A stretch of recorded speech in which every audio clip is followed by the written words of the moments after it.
আজ ধারাপাতের পক্ষ থেকে আমি শর্মিষ্ঠা পশ্চিমবঙ্গ সরকার দশমের একটি কবিতা যেটি ফার্স্ট ইউনিট টেস্টে রয়েছে, সে কবিতাটি কবিগুরু রবীন্দ্রনাথ ঠাকুর রচিত আফ্রিকা, যেটি কবির পত্রপুট কাব্যের অন্তর্গত। সেখান থেকে কিছু ৩ নম্বরের প্রশ্ন, তার উত্তর আমার দশম শ্রেণীর ছাত্রছাত্রীদের জন্য পরিবেশন করছি। প্রশ্ন মান ৩। সংগ্রহ করছিলে দুর্গমের রহস্য। দুর্গমের রহস্য বলতে কি বুঝিয়েছেন কবি? বিশ্বকবি রবীন্দ্রনাথ ঠাকুরের আফ্রিকা কবিতায় দেখানো হয়েছে মানুষের জয়যাত্রার সূচনা লগ্নে প্রতিটি সভ্যতায় ছিল প্রকৃতি নির্ভর। বিশেষত আফ্রিকা মহাদেশের ভৌগোলিক অবস্থানটি ছিল পরিবেশগত কারণে সম্পূর্ণ রহস্যময় অরণ্য প্রকৃতিতে মোড়া। একটা সময় পর্যন্ত এই রহস্যঘন আধার প্রকৃতি যেমন আফ্রিকাকে ঘিরে রেখেছিল, তেমনি তাকে কখনো কখনো সংহারকের ভূমিকাতেও অবতীর্ণ হতে দেখা যায়। আদিম কুসংস্কারাচ্ছন্ন আফ্রিকাবাসীদের কাছে এই প্রকৃতির রহস্য ছিল অনতিক্রম্য। পরে পরে অবশ্য তারা এই দুর্গমের রহস্যকে ভেদ করতে সক্ষম হয়েছিল। নেক্সট, হায় ছায়াবৃতা। কাকে কেন ছায়াবৃতা বলা হয়েছে? এই হায় ছায়াবৃতা, এই প্রশ্নটা কিন্তু 5এও আসে। কবিগুরু আফ্রিকা কবিতায় ছায়াবৃতা শব্দটিকে আফ্রিকা মহাদেশের বর্ণনায় দ্বৈত অর্থে প্রয়োগ করেছেন। ছায়াবৃতা শব্দটির সাধারণ অর্থ হলো ছায়া দ্বারা আবৃত, কিন্তু ব্যঞ্জিত অর্থে উপেক্ষিত। আফ্রিকা বনস্পতির নিবিড় পাহারায় ঢাকা এবং তার সত্তা কৃপণ আলোর অন্তঃপুরে স্থিত। দ্বৈত অর্থেই তাই দেখা যায় চির রহস্যে আবৃত আফ্রিকা ছিল সভ্য পৃথিবী থেকে অদূরবর্তী। তাই নিজ সভ্যতায় নিজ মহিমায় ভাস্বর আফ্রিকাকে কবি হায় এই অব্যয়টির প্রয়োগের মাধ্যমে ছায়াবৃতা বলে তাৎপর্যমণ্ডিত করেছেন। নেক্সট, নগ্ন করল আপন নির্লজ্জ অমানুষতা। কি কারণে কবি উক্তিটি করেছেন? বিশ্বকবি রবীন্দ্রনাথ রচিত পত্রপুট কাব্যের অন্তর্গত আফ্রিকা কবিতায় সাম্রাজ্যবাদীদের স্বরূপ উদ্ঘাটিত হতে দেখা যায়। সাম্রাজ্যবাদের পথ অত্যাচারের, দখলদারি, লুণ্ঠন ও পরশ্য অপহরণের পথ। তারা বন্দিত্বের প্রতীক, তাই তারা লোহার হাতকড়ি নিয়ে আফ্রিকার মানবতার উপর হামলে পড়ে।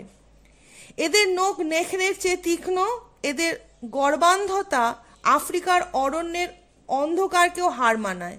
এরা নিছক মানুষ ধরার দল, আত্মস্বার্থ পূরণ করে নিজেদের লোভের নির্লজ্জ প্রকাশকে নগ্নভাবে অমানুষের মতো সকলের সামনে পরিবেশিত করতে এদের কোনো দ্বিধা নেই।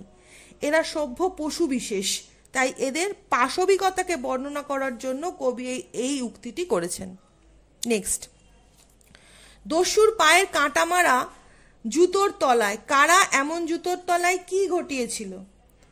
বিশ্বমাত্রিক চেতনা সম্পন্ন কবি রবীন্দ্রনাথ তার আফ্রিকা কবিতায় দেখিয়েছেন ছায়াচ্ছন্ন শান্তির দেশ আফ্রিকা তথাকথিত সভ্য সাম্রাজ্যবাদীদের দ্বারা আক্রান্ত হয়ে কেবলই পদপিষ্ট হতে থাকে। এই সাম্রাজ্যবাদী শক্তিগুলি হলো মানুষ ধরার দল, পরশ্য হরণকারী। তাই এদের বর্বর পশুসুলভ অত্যাচার আফ্রিকাবাসীদের বেদনার অশ্রু ও প্রতিবাদের রক্ত আফ্রিকার মাটিকে ক্লেদাক্ত করে তুলেছিল। সাম্রাজ্যবাদীরা তাদের কাঁটা মারা জুতোর তলায় সেই বিভৎস কর্দমপিণ্ড মারিয়ে চিরচিহ্ন দিয়ে গিয়েছিল আফ্রিকার দলিত, মথিত, অপমানিত ইতিহাসে। তোমরা জানো যে প্রশ্নে প্রশ্নমান 3 থাকে সেটি অনধিক 60টি শব্দের মধ্যে লিখতে হয়। তোমরা আমাকে বলতে পারো যে এই প্রশ্নগুলো তো 60টার বেশি ওয়ার্ড রয়েছে, শব্দ রয়েছে। হ্যাঁ রয়েছে, তার কারণ আমি উত্তরগুলোকে যেভাবে লিখেছি তোমরা ঠিক সেইভাবেই লিখতে পারবে না, কেউই পারে না। লিখতে গেলে কিছু শব্দ বাদ হয়ে যায়। তাই যদি একেবারে 60টা বা 55টা শব্দেই আমি উত্তরটা লিখতাম, তাহলে লিখতে গেলে তোমাদের 40-42টা শব্দের বিষয়টা আটকে যেত, আর এগোতো না। তাই জন্য আমি একটু বেশি করে শব্দ দিয়েই রেখেছি। যখন তোমরা মুখস্থ করে নিজেদের মতো করে লিখবে তখন দেখবে তোমরা সেটা 60-62 শব্দের মধ্যেই উত্তরটা শেষ করতে পারবে। তোমরা এটা মাথায় রেখো যে প্রশ্নগুলোর মান 3 থাকে সেগুলো অনধিক 60টি শব্দের মধ্যে উত্তর লিখতে হয়। বেশ, এবার নেক্সট প্রশ্ন যাব। দাঁড়াও ওই মানহারা মানবীর দ্বারে। কাকে দাঁড়াতে বলা হয়েছে? মানহারা মানবী কেন বলা হয়েছে? রবীন্দ্র মননে আফ্রিকা মহাদেশের এক অপূর্ব চিত্রকল্প পরিবেশিত হয়েছে।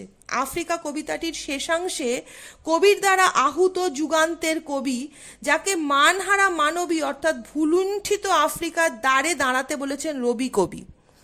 উক্ত অংশে কবি সাম্রাজ্যবাদের কাছে পর্যদুস্ত আফ্রিকাকে মানহারা মানবী রূপে চিহ্নিত করেছেন। তাঁর অর্থাৎ কবির আফ্রিকাকে এমন অভিধা প্রদানের কারণ মূলত আফ্রিকার প্রতি গভীর সমবেদনা। রবীন্দ্রনাথের স্বদেশেও ছিল ব্রিটিশ সাম্রাজ্যবাদের অত্যাচারে জর্জরিত, তাই আফ্রিকাকে মানবী কল্পনা করে কবি তার সম্মান হারানোর বেদনাকে তুলে ধরার জন্য আফ্রিকাকে মানহারা অর্থাৎ সম্মানহীন মানবী বলেছেন। নেক্সট, যুগান্তের কবি। যুগান্তের কবির স্বরূপ আলোচনা করো। মানবতার পূজারী কবি রবীন্দ্রনাথ তার দীর্ঘ জীবনে সাম্রাজ্যবাদের মত্ততা, নির্লজ্জতা প্রত্যক্ষ করেছেন। তিনি জানতেন হিংসার উন্মত্ত পৃথিবীতে যাতে হিংসা দীর্ঘায়ত হয় তা সাম্রাজ্যবাদীরা সবসময় চাইবে, যদিও দলিত মথিত আফ্রিকার সামনে তারা কখনোই মাথা নত করবে না। তাই কবি আহ্বান জানিয়েছেন যুগান্তের কবিকে, যিনি হিংসা যুগের অন্তে ক্ষমার বাণী প্রচার করবেন উন্মত্ত মানুষের মন থেকে হিংসা দূর করতে। আফ্রিকায় যারা হিংসার রাজত্ব পত্তন করেছে, আফ্রিকার কাছে তাদের হয়ে নতমস্তকে বিনীত ভঙ্গিতে কবি উচ্চারণ করেছেন ক্ষমা করো। নেক্সট হচ্ছে বলো ক্ষমা করো। কে কাকে ক্ষমা চাইতে বলেছেন, কেন বলেছেন? বিশ্বকবি রবীন্দ্রনাথ তার পত্রপুট কাব্যের আফ্রিকা কবিতার শেষে যে যুগান্তের কবিকে আহ্বান জানিয়েছেন, কবি যুগান্তের কবিকে সাম্রাজ্যবাদের অত্যাচারের পর্যদুস্ত আফ্রিকার কাছে ক্ষমা চাইতে বলেছেন। কবি বিশ্বাস করতেন মানবতার অপমান ও হিংস্রতার অপলাপ কখনোই মানব সভ্যতার শেষ কথা নয়। কবির বিশ্বাস হিংসা দিয়ে কখনোই হিংসাকে জয় করা যায় না। মানুষের মন থেকে হিংসা মুছে দিতে তাই রবীন্দ্রনাথ যুগান্তের কবিকে দিয়ে আফ্রিকার কাছে সাম্রাজ্যবাদীদের হয়ে বলিয়ে নেন ক্ষমার বাণী, ক্ষমা করো। তো রবীন্দ্রনাথ ঠাকুর রচিত পত্রপুট কাব্যের অন্তর্গত আফ্রিকা কবিতাটি পশ্চিমবঙ্গ সরকার দশমের একটি কবিতা। সেখান থেকে প্রশ্নমান 3-এর আমি বেশ কয়েকটা প্রশ্ন তার উত্তর ধারাপাতের পক্ষ থেকে দশম শ্রেণীর ছাত্রছাত্রীদের জন্য পরিবেশন করলাম। আশা করি তোমাদের অবশ্যই কাজে আসবে। তোমরা ভিডিওটা দেখো, ভালো লাগলে শেয়ার করো, লাইক করো এবং আমার চ্যানেল ধারাপাতকে অবশ্যই সাবস্ক্রাইব করো। আজ এই পর্যন্ত। নতুন বিষয় নিয়ে আমি শর্মিষ্ঠা আমার ধারাপাতকে নিয়ে আবার খুব তাড়াতাড়ি ফিরে আসবো।